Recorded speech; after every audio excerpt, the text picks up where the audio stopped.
It has been 3 years since our divorce was finalized.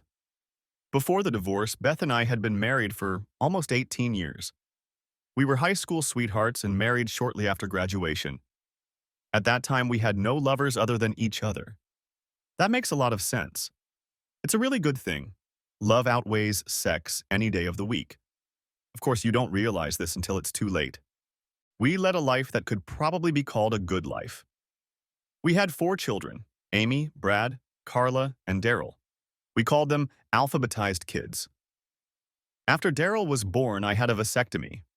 I didn't need the whole alphabet. Amy and Brad are now in college, and Carla and Daryl still live with Beth, my ex-wife. What happened? What went wrong? We seemed like a happy family. We were good parents and supportive of everything our kids did. Like most young couples, we struggled to make ends meet.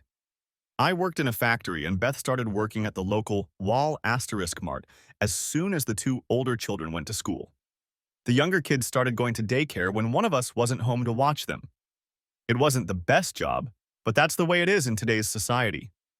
I often wonder how my parents and grandparents managed to keep up with everything when women weren't working. I don't know who to blame, society or materialism. We wanted a lot of stuff, and we wanted it too fast.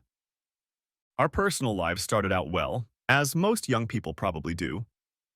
We were doing it all the time, day and night. As the kids were born, we did it less and less. That's probably how it is for most families. We just didn't have the time, or so we thought. In hindsight, the problem was ourselves. We started taking each other for granted. Our love life became a hurry-up-and-do-it affair. We were reaching a climax, but it wasn't what it used to be. Sweat and "I love you so much." In a way, I guess it became boring, but only because we weren't putting love into it. Eventually, I was promoted to supervisor. Our financial situation got much better. As the kids got older, we were able to go out occasionally. Dinner and a movie was great. It put some spark back into our somewhat boring relationship. I think all marriages go through this. You love each other, but you take each other for granted. Beth came home one day and said she wanted to go out with some other girls from work. I didn't see this as a problem since our kids were old enough to take care of themselves. This happened about 4 years ago. Beth dressed in slacks and a blouse. She looked pretty decent. Like many women, she was always concerned about her weight, but she thought she always looked good at any weight. When she got home, I asked her if she had a good time. She told me that she had, and about some of the other girls. I have nothing against Wall Asterisk Mart, but many of the women who worked there were divorced and separated. It didn't seem to me that Beth should be having fun with people like that. I told her that, and she got mad at me for belittling her friends. I did nothing of the sort, I told her. It's just that these women will be looking for men, and you'll be with them. She looked at me a little confused. We'd been together for 18 years. I knew all her moods. I knew I had hit a nerve. "Well, have you danced with any of the men?" I asked. She was slow to answer, but then she said, "I haven't done anything wrong. Yeah, I danced with a couple guys, and that's about it." I knew something more had happened, but I didn't bring it up. She told me that she and her friends got together once a month. I didn't really like that, but what could I say? We'll just have to wait and see. The next month, she wore a skirt and tights. I watched her get dressed. She didn't say anything to me. I told her I would wait for her upstairs. When she came in, it was past midnight. She looked at me and went to her room to change. As she headed for her bedroom, I asked her, "You were wearing your pantyhose when you left. Where are they?" "It was hot, so I took them off," was all she answered. "Beth, this is getting out of hand. We need to talk," I said. She asked me to leave the room so she could undress. I told her that she had been undressing in front of me for 18 years, and I wanted to know what was so special about this night. I walked over to her and took her hand. It was something I had never done before. "Please don't, Jerry. I'm begging you, please don't." "Well, I guess that answers the question of why there are no pantyhose, doesn't it?" I remarked. "I'm sorry, Jerry. It just happened that way. I was drinking at a party and Joe kept telling me how beautiful I was. And then he kissed me and started touching me. I've never been with anyone but you, Jerry. Girls kept telling me how good Joe was, and I let it happen." "You've had more than one man, haven't you?" I asked. "I was lying on the bed when Joe took me, And then a few other guys came and took advantage of me too. They didn't take you. You let them all possess you. Doesn't our marriage mean anything to you? Didn't you at least think about me or the kids? Jerry, I'm so sorry. It wasn't love like you and me. It was the best sex ever, and I loved it. Barb, one of the other girls, is married, and she told me that she and her husband like to change. I don't want to lose you, Jerry.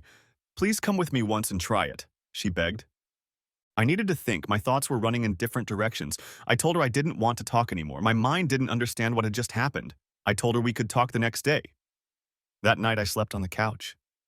In the morning, after the kids were gone, I got dressed and went to work. Beth was still asleep after a rough night's sleep. I couldn't take my mind off work, so I took the day off. I walked over to where Beth was working and approached her. She smiled at me. She was the cashier that day, and her friend Barb was sitting at the next register. I read the name on her name tag. Honey, why aren't you at work? Her friend Barb kept her eyes on me. I'm going to see Jeff, our lawyer, today. I'm going to get a divorce. I turned and walked out. Behind me, I heard Beth yelling at me to wait. She had a customer at the register and didn't know what to do. She must have been in a panic. I didn't wait, briskly walked out the door, got in my truck and drove off. I immediately went to the house and gathered almost all of my clothes. I put everything in boxes and loaded them into the truck. I had no idea where I was going, but I knew where I didn't want to be. I left a note for my kids. I told them that their mother and I were divorcing and she could explain everything to them. I'd really like to know how she would explain it. Probably make it all my fault. She had a way of blaming me for everything. I ended up going to my parents' house. They were in their 60s and had been married for over 40 years. I told them that Beth and I were separating and would probably divorce. I know they were hurt because they really liked Beth and it must have been a shock. I told them I needed a place to stay and they offered me a whole basement. It was completely remodeled and there was a nice bedroom and even a small kitchen and living room. They said I could stay there as long as I needed. They didn't use the basement anymore. They didn't like the stairs. About 2 years ago, they moved the washer and dryer upstairs after my mom had a hip replacement. I may get a little confused telling you this story. I have so much to tell you. I know you want to know about Beth, what the kids thought, what the lawyer and a few others said. I told Mom and Dad that Beth wanted more freedom. It was hard to explain that she wanted to have fun with other people. I didn't want to tell my parents that. I just told them that we felt differently about a lot of things and didn't think we could agree. They didn't like that explanation, but it was all I could tell them at this point. I got Jeff, our attorney, on the phone, and he told me that Beth had already called twice. I asked him who he would represent, me or her. She doesn't want a divorce, Jerry. She thinks you can work things out. Answer my question, Jeff. Are you her lawyer or mine? I asked again. I'm hers, Jerry. She called me first and I agreed to the case. I'm sorry. If you had called me, I would have been yours. Please talk to her, Jerry. You're both my friends and I'd hate to see you both in divorce court. Did she tell you why I left, Jeff? Why I want a divorce? I asked. She said you had a fight because she went out on a date. She got drunk and cheated on you, he replied. It's time to tell the truth, Jeff. She went on a date after I told her I had a bad feeling about it. She had fun with 3 men and then asked me if I wanted to switch with her friends. Well, here's an excuse, Jeff. I'm going to meet Sally Black. We both know she's the best in the business. I'll have her call you as soon as we've worked out a plan. Thanks for everything, Jeff. I turned and walked out. Sally was the best divorce attorney in the state. She was as intransigent as the rest of them. I knew several men who had gone up against her, and they had all been brought out in the open. I called Sally, and she set up an appointment for me the next day. She asked me not to talk to Beth until our meeting. I asked her about the kids, and she said to have my parents call them and tell them we would talk in the next couple days. My parents called the kids and talked to Amy, our oldest. They told Amy that I would call them and talk to them in the next couple days. They said that if any of the kids had an emergency, to have them call them. They also said that I would be staying at their house. About 2 hours later, Beth called home. She told my father that she needed to talk to me. I shook my head, refusing. And my father said that my lawyer had forbidden me to talk to her that day. I would call her after I met with my lawyer. I heard Dad say to Beth, "Beth, I don't know what happened between you two, but you must have hurt Jerry terribly. I've never seen him like that. He talked some more and hung up. He looked at me and said, Beth said to tell you that she loves you and shouldn't do this to your family. I was furious. I knew she was going to take it out on me and make it my fault. Mom wasn't in the room, so I told Dad the truth. I asked him not to tell Mom because it would crush her. She loved Beth. When he left the room, there were tears in his eyes. My father was a rather sentimental man. The next day, I went to work. At the plant, I was not allowed to take personal calls except in emergencies. I told the manager that I had filed for divorce and made sure that no calls from Beth were forwarded as emergencies. I was glad I was working. It helped me focus on something other than Beth. After work, I met up with Sally. She was a beautiful lady, but mostly businesslike. Jerry, what do you want to have happen here? She asked. Wow, I guess I'm not quite sure. You see, I'm in love with Beth. I love her very much, and I probably always will. I don't want to destroy her or anything like that. I just can't have the lifestyle she wants. I don't want to share with her, and I don't want to have sex with anyone. I'm a little worried about the kids. I know they're grown now, but I don't want her bringing all these Toms, Dicks, and Harrys into the house. While I don't think she's capable of that, I also didn't think she'd cheat on me. Sally spoke up. Jerry, people go through this every day. We can do whatever you want to do. I understand you don't want the cheating situation to go public for the sake of the children. You have to support them, and we can determine the amount. You can give or take whatever you want. You're in charge here. We may have to use the affair as a weapon to settle things, but in the end, we'll come to irreconcilable differences. Is that satisfactory to you? You are my lawyer. I'll take your advice, I replied. You're getting a pretty big paycheck right now. Since she's working, we can probably get by with $500 a week in alimony, and when the kids turn 18, contribute $50 a week. There will be no spousal support, and when all the kids turn 18, the money will stop. You will also be responsible for their medical care. As for higher education, it is up to you to decide if you want to pursue it. You are not legally obligated to do so. Your oldest is 17 and your youngest is 12. Therefore, you will have to pay child support for the next 6 years. Is that okay with you, or do you want something different? What about our savings and my retirement package? All savings will be divided equally, as will all accounts in both of your names. You have 2 cars, so each of you can have one. Your pension is exactly that, a pension. We won't let her touch it. The house and the furniture are the only things left. What would you like to do with them? Our house is worth about $200,000. We owe about $60,000, but my children live in it. I don't know what to do, I said. I have an idea I would like to suggest to you. In many cases like yours, where you don't want revenge but there are children, I suggest that she be allowed to live in the house until the children grow up and leave it. Let's say at the age of 21. At that time, the house would be sold and the money divided equally. Or one party could buy the house for half the value minus what is owed on it. She would be responsible for paying half the value of the house. I've been through so much. Why wasn't I enough for her?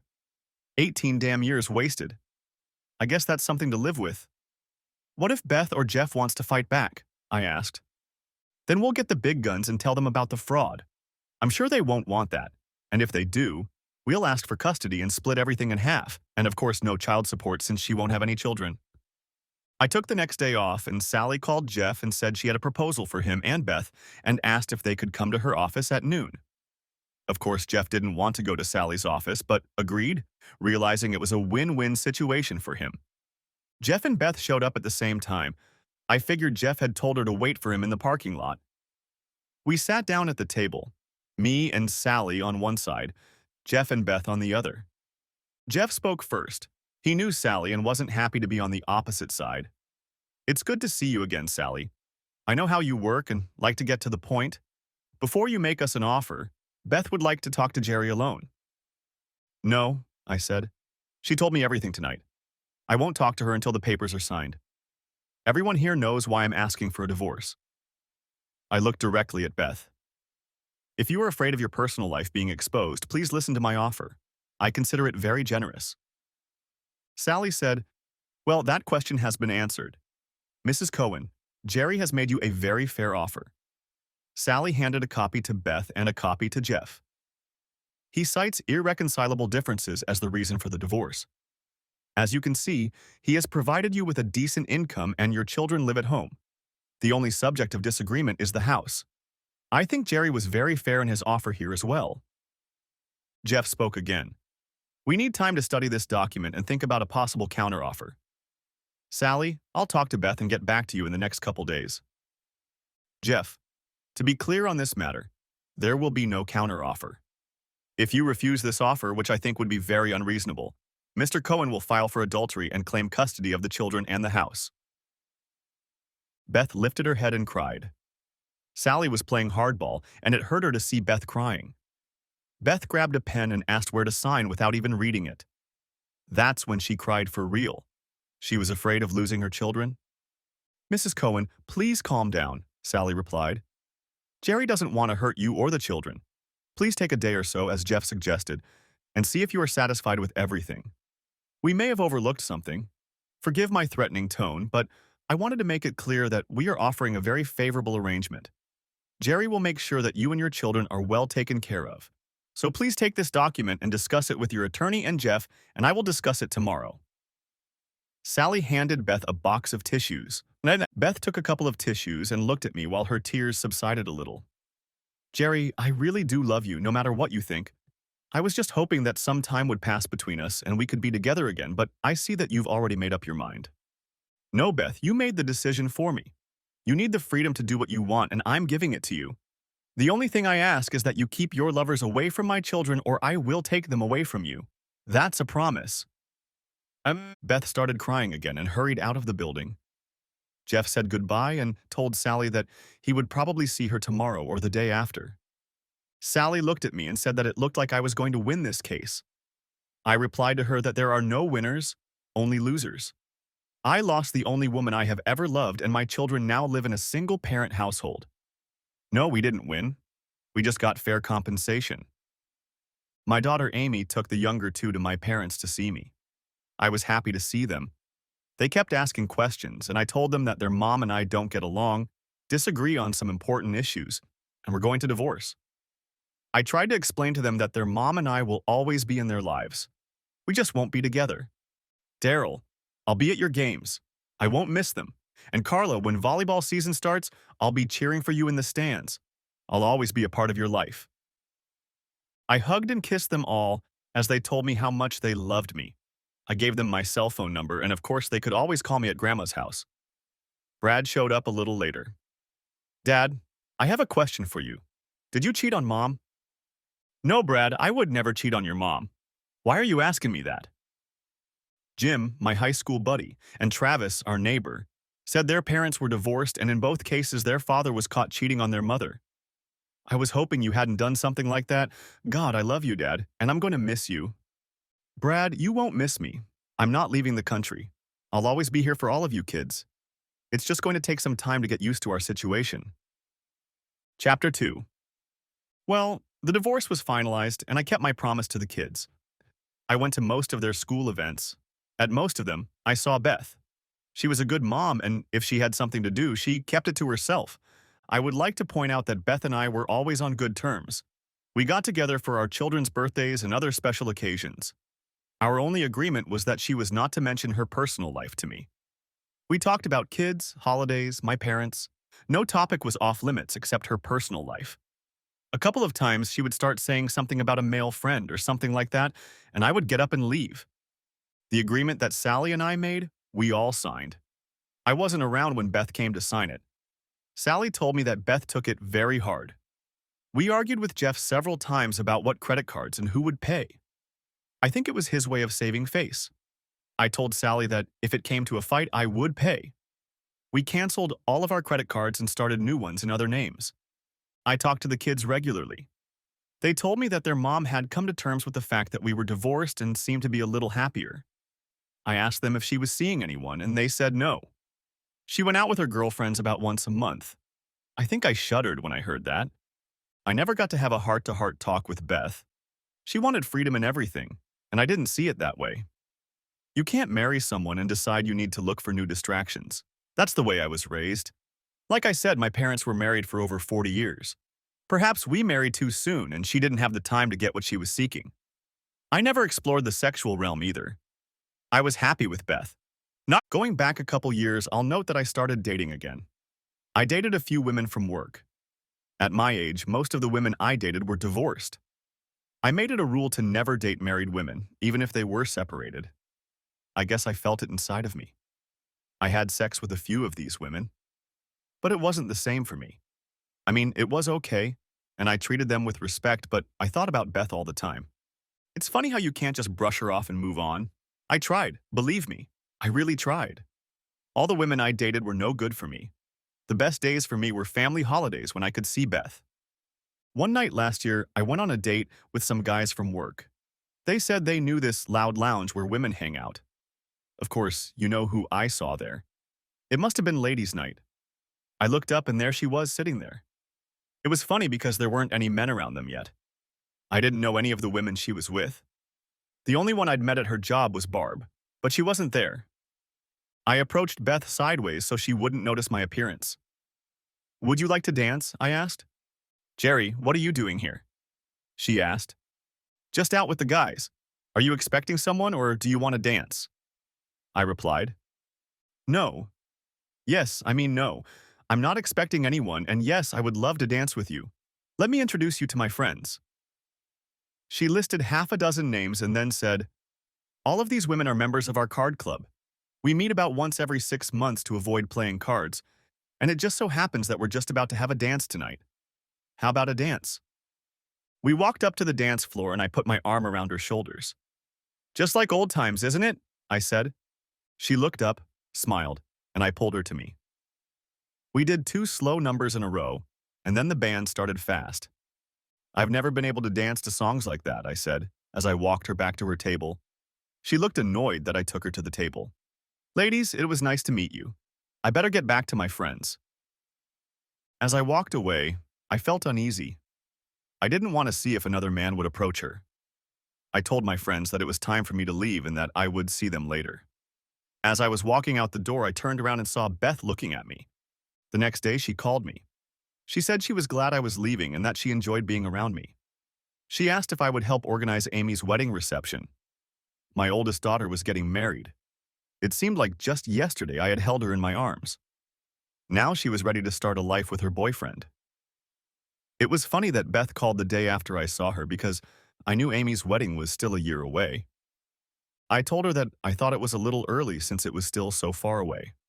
She replied that you have to make reservations and such in advance. I suggested she call Amy and make arrangements with her. After all, it was her wedding. After they put their ideas on paper, I would handle the financial matters. She said that was fine and that she would call Amy and get started. I wanted Beth to know that one dance wasn't going to get us back together. And I called her about a month later to ask how the plans were going. Carla picked up the phone and told me that Beth had gone out with friends. I was furious, but really had no right to be. We had been divorced for over 2.5 years. I asked Carla if her mom went out regularly, and she said about once a month. I called my buddy Pete and asked if he wanted to go to the lounge. He was also divorced and liked the ladies. We walked into the lounge and it was full of people. I saw Beth sitting with a group of people, men and women. I decided to hell with her. I was going to find another woman to dance with. I saw a young girl, probably in her 30s. She was dressed very sexy, wearing a miniskirt and no bra. Pete said, "Damn, that's great. Look at these girls sitting by themselves." The girls were sitting with other women dressed about the same. They were only a couple tables away from Beth and her friends. I was walking toward Beth's table when she noticed me.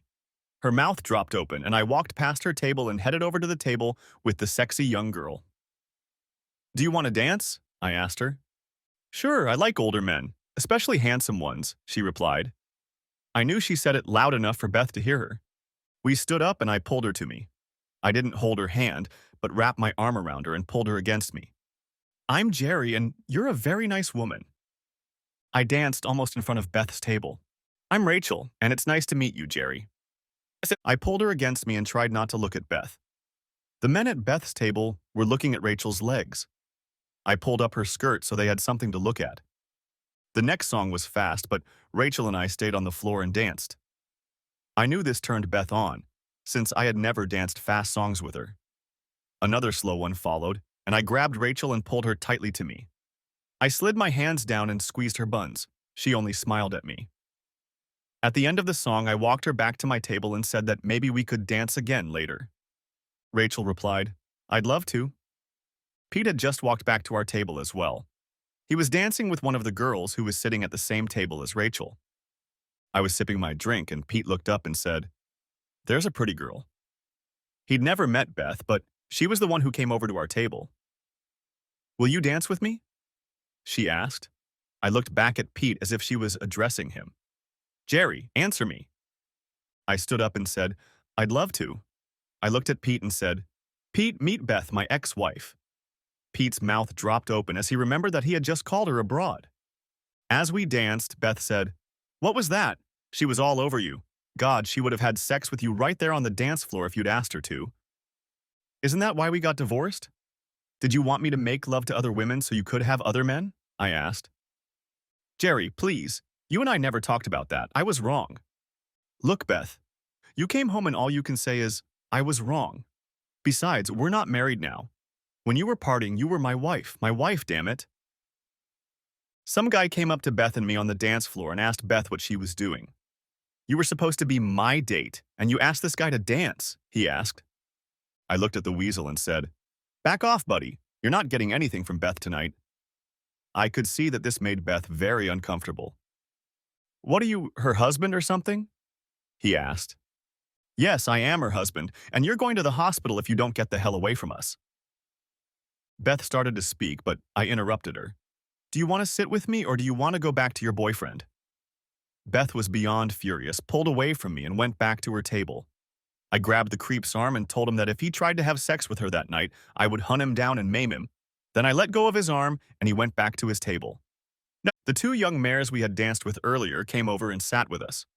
We moved to a booth and started having fun with them. These girls had come here that night for one purpose.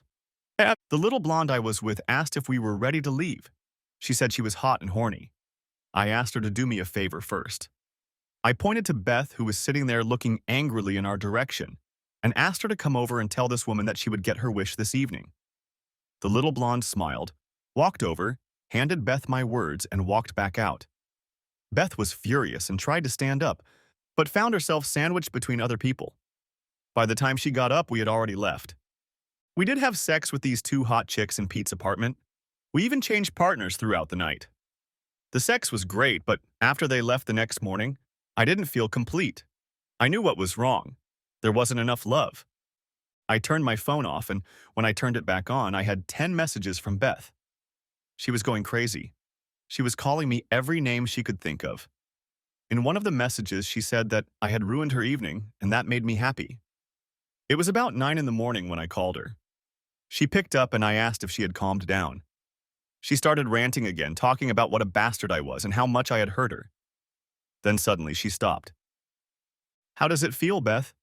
To know that the one you love is having fun with someone else? This is the life you've chosen. You sleep with whoever you want, and I'll sleep with whoever I want. Screw love." As I hung up the phone, I heard her crying. I didn't hear from her for a few weeks. Then one day she called. "Jerry, can we talk? I mean about everything. I know it's going to hurt you because seeing you with that slut hurt me. And I know what I did was much worse." "Beth, it's over. Go on with your life and have fun with whoever you want. I don't care about that anymore. I just wanted you to feel what it was like." "Jerry, I haven't had sex with a man in 2.5 years. The last time was a month after you left me. Things weren't going well and the love wasn't there. I realized men just use me like a whore. I'm not a whore, Jerry. I was wrong. I was really wrong. And there's no way I can prove it to you. I wanted to try to explain it to you, but that's not the life for me." I realized it when Joe asked me if I was his little slut. I slapped him hard across the face. He wanted to hit me back, but I kicked him in the balls before he had a chance. I don't want that life, Jerry. I want the life we once had. Honestly, 2.5 years. What about that idiot a couple weeks ago? He said he was your beau. He had every intention of getting you into bed. He was a friend of one of the guys at our table. The other men at the table were with their wives. Since I was the only single woman at the table, he decided he was going to be with me. I wasn't going to do anything but dance with him. Besides, he told me that you would kill him if he laid a finger on me. Is that what you told him? Of course. Should I carry out my threat?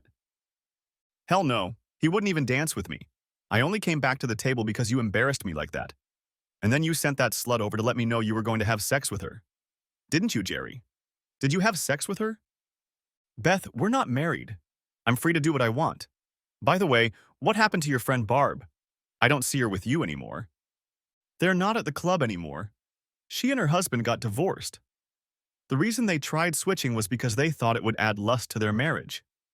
Her husband ended up divorcing her, and she and the other man's wife left together. The other two marriages burned out.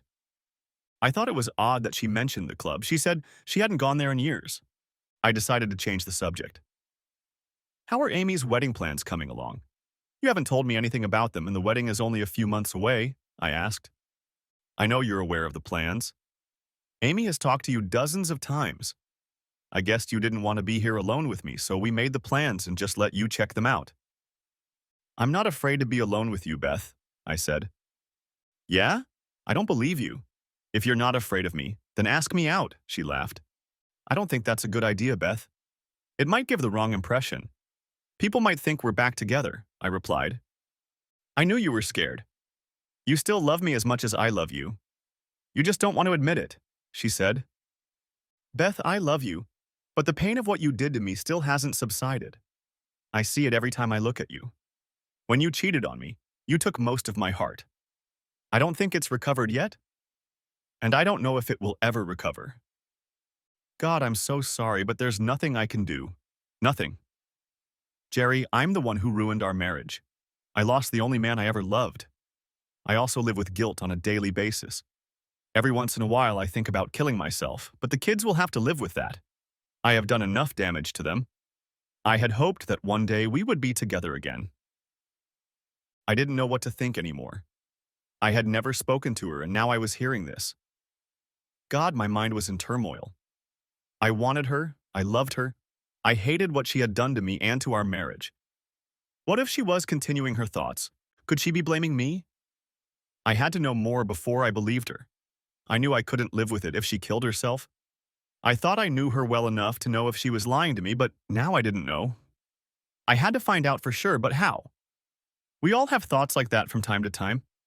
Thank goodness we don't follow through on them. I had to tell her something, but what? Beth, I'm starving. Would you like to join me at Red Lobster for lunch? We could discuss what to get Amy for her wedding. For the next 30 seconds, all I heard was crying. Then a tiny voice said, I'd love to. Beth, you have to realize this isn't for sex, it's lunch and a little talk about Amy's wedding. I understand, she smiled almost inaudibly. I lifted her into my arms and she stood on the porch waiting.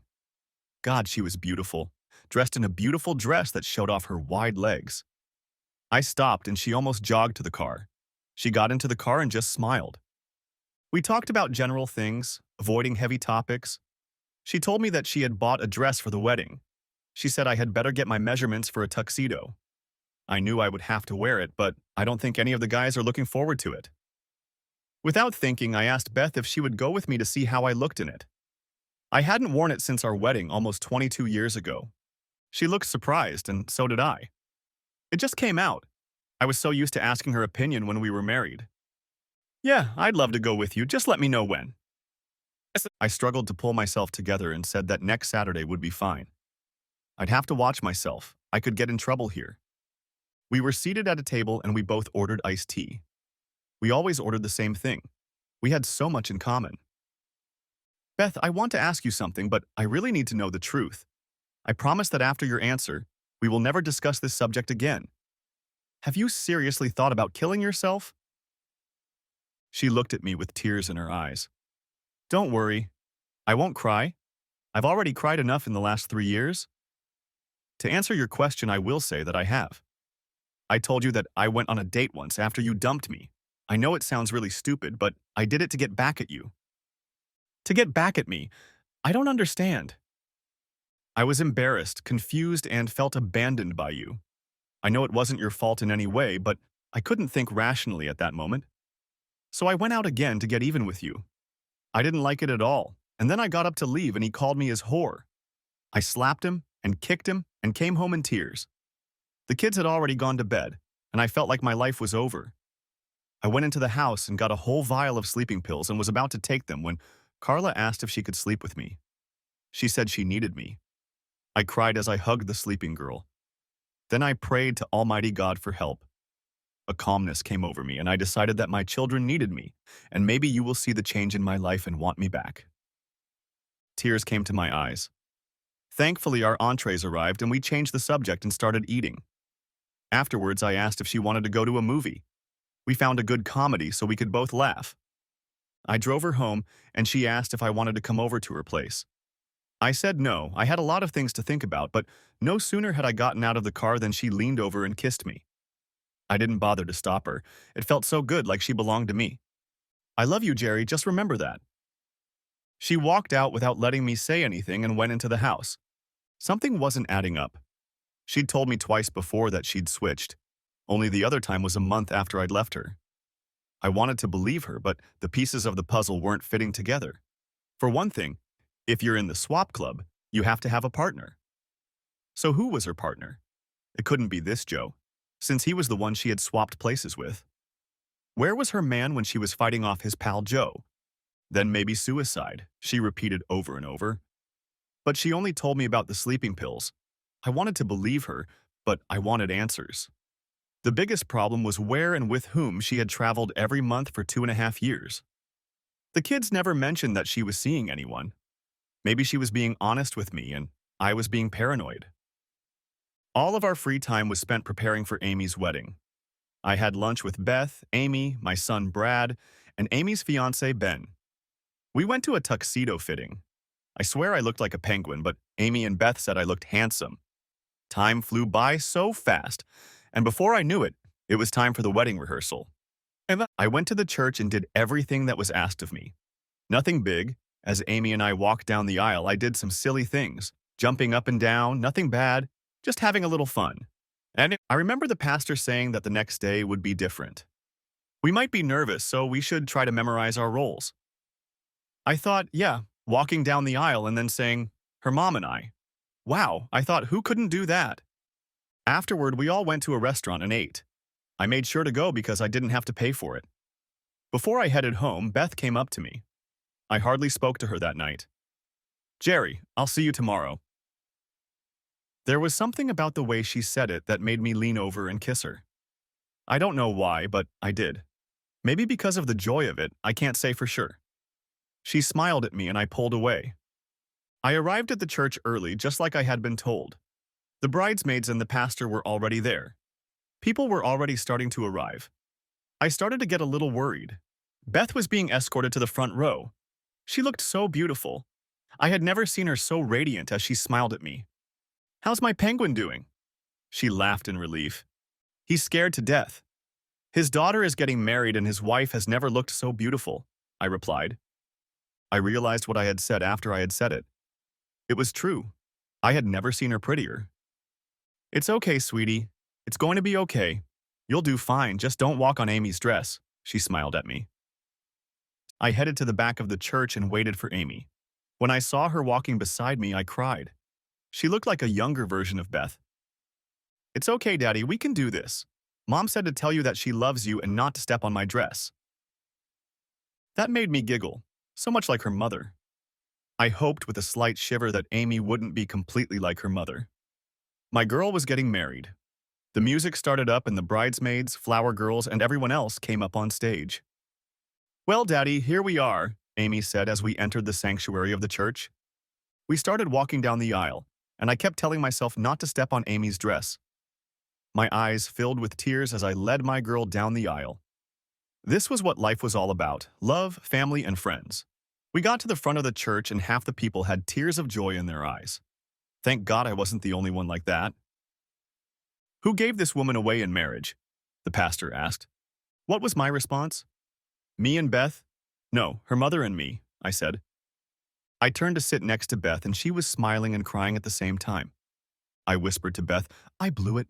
One stupid suggestion and I ruined everything. It's okay, honey, you did good, Beth whispered. All through the service, I held Beth's hand, probably to the point of hurting her. She didn't say a word, just sat there smiling and crying. I was glad when the service was over. Then we stood around taking pictures and doing all the other stuff. Then it was time for the reception. I was craving a drink, so I went and got one for myself. Everyone had a good time. Amy and Ben were a lovely couple. People said it was so nice to see Beth and me together. Every time I heard that, Beth just smiled, without saying a word. The dance started, danced by the bride's parents. I took Beth out onto the parquet and started dancing. People started clapping for us. I looked around at all of our kids who were all smiling. I looked at my mom and dad and they both gave me a thumbs up. Everyone seemed to have confidence in us except for me. After the wedding, Beth asked me if I would drive her home. Of course, I said yes. When we pulled up to the house, she asked if I would come in. I replied, "The kids will be home soon, and I don't want them to get the wrong idea." "They've already gotten the wrong idea. They're back home with your mom and dad, and they're going to sleep in your bed." "The only place you can sleep tonight is my bed or Brad's bed," Beth replied. "Will you open the door for me?" She smiled. I decided to hell with it. She wanted me, and I decided to follow my heart. I wanted to make sure I didn't propose to her or anything. I still had too many unanswered questions. I walked out and walked her to the door. I opened it and she told me to come in. "Jerry, you don't have to marry me today. Maybe that time will come, maybe it won't. I want you to make love to me tonight like you used to." I walked in and we both slowly undressed. She is the most beautiful woman I have ever seen. She told me it's because I look at her through my love glasses. That night we made love over and over again. In the morning we made love again and then she made me breakfast. "Jerry, I'm not going to push you or rush you, but I will always be there for you, for as long as it takes." I smiled at Beth and walked out of the house. I didn't even kiss her goodbye. I wanted her to know that the sex had been great, but I wasn't ready yet. Now I had a new problem to think about. Beth was doing things with me that we had never done, and yet she had been without a lover for almost 3 years. Something was wrong. I knew it, but I couldn't figure out what it was. Everything was too good, too easy. In over 2 years, Beth had never once mentioned getting back together. In the last year, she'd started throwing herself at me. I needed to find out more. When I got back to Mom and Dad's house, everyone had already left. Dad asked me if everything was okay because I looked out of sorts. I explained to him that something was wrong and I needed to find out what it was. Even though it was Sunday, I called Sally, my lawyer. I explained the situation and she thought it was strange too. She advised me not to say anything for a few days. She has a private investigator who will find out what is going on. Beth called on Monday and invited me over for dinner. I told her I was busy and would have dinner another time. I had some things to do. I didn't bother to tell her that I was tormented by the thought of putting 2 and 2 together and getting 5. On Thursday, Sally called me at work and asked me to come to her office as soon as possible. She said it was very important. I asked for time off and went to Sally's office. When I got there, Sally told me something I didn't want to hear. I was right about Beth. She was in a swap club and her partner was Jeff, her attorney. Apparently, after I left, Jeff decided to take my place. Beth never decided to give up her lifestyle, but kept it from me. I asked Sally why she had come back for me in the last year. She had her own freedom and her own life. Why bother me? "It's all about money, Jerry. She's borrowed $100,000 in the last 3 years. Instead of $60,000, you owe $160,000, Sally said. "How did she get it?" "Didn't she need my signature to borrow the money against the house?" I asked. "No, when you settled your credit cards, one of them was a cash loan. You could borrow continuously on it up to a certain amount. Yours is almost up to that amount. Your friend Jeff slipped it past us. There was no way of knowing when you agreed to repay the loans." "I'm sorry, Jerry, I should have followed up after the divorce. We don't usually do background checks unless we're asked, and Jeff certainly wasn't going to ask." Sally, when I spent the night with her, I checked the cabinets for the medications she was prescribed. There weren't any, so I called the doctor and he told me that he had never written a prescription for sleeping pills in the last 3 years, and that Beth had had all her checkups. He said she actually comes in every 3 months, not 6. I asked if she had asked to be tested for any sexually transmitted diseases, and he said she had been tested and was clean. Thank God, I thought. Thanks to the medical bills I was paying, at least I could figure it all out. "So Sally, what do we do now?" I asked. "The only debt you incurred is the house. We'll put a lien on it for 40,000, and if she ever tries to sell it, you'll get that part of the equity. The rest is your loss. As for the children, two have already left the house. The other two are old enough to decide if they want to live with your ex-wife, with you, or with your parents. We'll leave that up to them. Jerry, since you told me you were moving out of state, you will probably be out of the loop. I'm sure they'll want to finish the last years of their high school education here. Thanks for everything, Sally. I guess it's up to me now. Please call and put a lien on the share of the house. If the kids decide to live with my mom and dad, I need you to transfer the child support payments to my parents. I went home and talked to my mom and dad. I told them both that I could never go back to Beth. Even though Dad already knew, I explained it like he was out of the loop. Beth had been deceiving me, and I had hoped she had given up that lifestyle. But she hadn't. If she had been honest with me, we could have worked things out. I knew my parents were deeply hurt, but they needed to know the truth. I stopped by Beth's house while she was at work. I told the kids the truth right away. Their mom was cheating on me. I didn't bother to tell them about the switch or anything like that. I tried to give her time to change, but she never did. I thought we had a chance at marriage, but I found out she was still lying to me. I could never live with her or trust her again. I just couldn't forgive anymore. Now I had to tell them I was leaving the state. They could come with me, stay with their mom, or live with their grandparents. Both of the younger kids said they would stay with Mom. Even though she had boyfriends, she never brought them into the house. Carla told me she never saw any strange men in the house. The only one who came to visit, other than relatives, was Jeff. They had known him for years. I didn't have the heart to tell them that Jeff was one of her lovers. They all cried and said they would miss me, but I explained that I would only be 5 hours away if they needed me. They could also come visit me anytime. "When are you leaving, Dad?" Brad asked. "Next week. As soon as I get settled, I'll give you my address and phone number. I love you all and will help in any way I can." I called Beth at work. It was something I'd never done before. "Beth, meet me at the tavern. I need to talk to you away from the kids." She said she'd be back from work in an hour and would be there. I know she must have thought her plan had worked and we'd be back together. When she walked in, I started our conversation. "Beth, I've been doing a lot of thinking. Because of Amy's wedding and making love to you, everyone thinks we're back together. It's all happening too fast for me. Do you know that no one knows why we got divorced in the first place? I look back on your life over the last 3 years. Where's the pain? The pain I felt when I found out you cheated on me. There wasn't any. Sure, your financial situation has suffered a little, but nothing more than that." She looked at me a little concerned. I continued, "Our night together was the best night of our lives. You did things with me that we had never done before. I remembered that you always thought it was too dirty, but here you are doing it. It made me wonder where you learned to do it." "Jerry, I can explain it," she said. "And here's what I need you to explain. You told me you hadn't been with anyone in 2.5 years. Why did you lie to me? You've been having bachelorette parties every month. It seems like the women you met at work and at the card club were also members of the swap club, so I guess you did have sex after all." She started crying again. "Because you had sex with other men, we got divorced and you never stopped doing it. Go and explain that. Go home and tell your kids why I left in the first place. They deserve to know, and they're old enough to handle it. I've already talked to them." "Geez, Jerry, you didn't tell them about me, did you?" she asked. "It's always about you, isn't it, Beth? Never about your kids or me. I told them you were having an affair and cheating on me." "Jerry, I'm so sorry. You left me, and what could I do?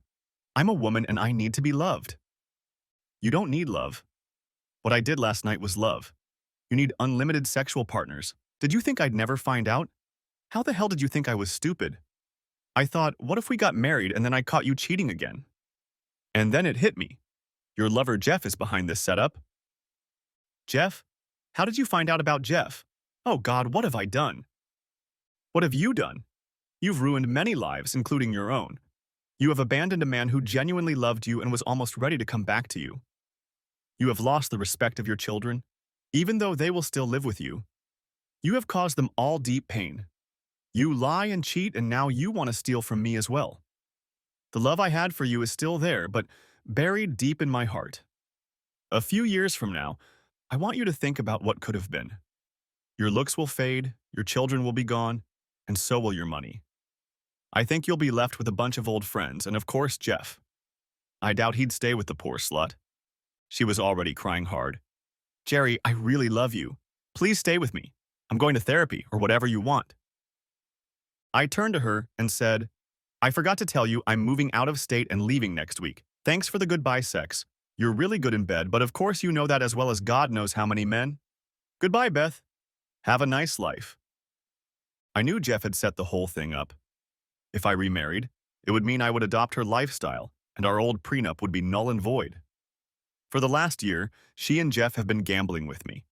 She was already down $100 a month and back into debt, but she was still living the same way she was. That means she's got a hell of a lot of debt. What a stupid woman. Epilogue. I was finally able to move on with my life. It hurt for a while, but I put it behind me. Did I love Beth? Of course I did, but her transgressions were too serious. A few years passed and I met a man. She was a few years younger than me, beautiful, articulate, and fun. She told me she was divorced. She had 2 children who were barely out of their teens. When I asked her what caused the divorce, she said, a cheating husband. He wanted the so-called good life, you know, the include other people style. That wasn't for me. I'm the same type of woman. I also have to think about what is best for my children. I advised him to find a woman who thinks the same way, but that wasn't me. We dated for about a year and I asked her to marry me. She looked up at me and asked what the marriage vows meant to me. To love, honor, and obey until death do us part. To be richer or poorer, in sickness and in health. To make love only to her and no one else. I can do anything but obey, I laughed. She knew my story and about my alphabetized children, and she had to laugh. You see, her son's name was Aaron, and her daughter's name was Faith. We got married, and all of my children attended the wedding. At first, they didn't want to attend. I asked them to come up before the wedding, and they met my future wife face to face. They saw the kind and gentle person I saw. Of course, Amy and Brad were already married and Carla was dating. Daryl and Carla were still in college. They knew I needed someone in my life. Mom and Dad came to the wedding too. They too had fallen in love with my bride-to-be. They knew my life was getting better. My wife looked beautiful, petite, and sexy as hell. Why any man would want to share her was incomprehensible. We went on a short honeymoon, and on the way back we stopped by my mom and dad's house. I showed my new wife the town I was from and the house I lived in. Beth had to sell it because of debt. I got $30,000 for it, thanks to Sally, my lawyer. We came home and started a new life. It was a simple life, but we were happy. We enjoyed it to the fullest, and our lovemaking was amazing. We only had one problem, but we were able to work it out. You see, my new wife's name was Bethany. I remember her looking at me and saying we should do something about it. She didn't want me to call her Beth, so we decided to call her Sweetie. She told me that she didn't care what other people called her, but she didn't want to hear anything out of my mouth other than the word Sweetie. I remember asking if I could call her Sweetie sometimes. She smiled and replied, that would be fine too. When we make love, you can call me anything but Beth. She laughed. I don't know what Beth does. I've cut her out of my life. The kids see her and say she lives in the apartment alone. They say she seems to be doing well. As far as dating, they believe she is dating, but she doesn't talk about it. They said she cried when she found out I was getting married. Of course, they love their mom and care about her. She'll be fine, they said. I hope she hasn't given up on the wildlife. I guess I'll never know that. I remember the last thing she said to me.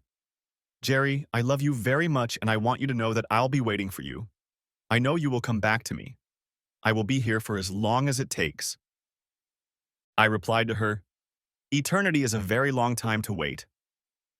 Thanks for watching. I hope you enjoyed it, so subscribe to my channel and watch for the next video.